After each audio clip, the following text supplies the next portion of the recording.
It's a well-established concept that people often have twice as much aversion to losing something than to the pleasure of gaining something. So this matters a lot in PPC. Of course, there are a lot of metrics in PPC that can kind of trigger this loss aversion action versus gain in PPC. So when you see your ACoS spike or your impressions drop and you feel that kind of panicking feeling, your brain might be entering into a different decision-making mode where you are optimizing for short-term gain or trying to avoid loss. But this is actually the opposite of good PPC management. So let me show you what this looks like in practice. So you can see here that we had 2 days that were looking worse than the previous week or 2 weeks. And the client reached out and they were like, hey, these 2 days don't look very good. We've had a pretty bad ACoS compared to our usual ACoS.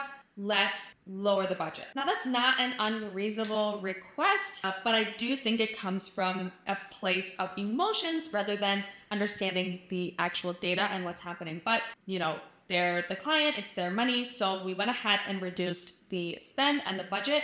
And you can see what happened next is that ACoS actually got worse. And then we had a little period here of convincing them that this wasn't working. Spend went back up and you can see steps improved. So that doesn't mean that you always just need to spend more. That's not what I'm saying, but I'm saying reacting to just a couple of days of data versus looking at the bigger picture zoomed out might lead you to making short-sighted decisions that are optimizing towards short-term changes when actually it's the wrong move. So remember, you are kind of an investor when you're running paid ads, and successful investors don't just panic at the first sign of changes in the data. They trust their strategy and wait for trends to play out before reacting. So I actually created a guide to help you determine whether or not you're dealing with an actual emergency situation or if it's just anomalies in the data.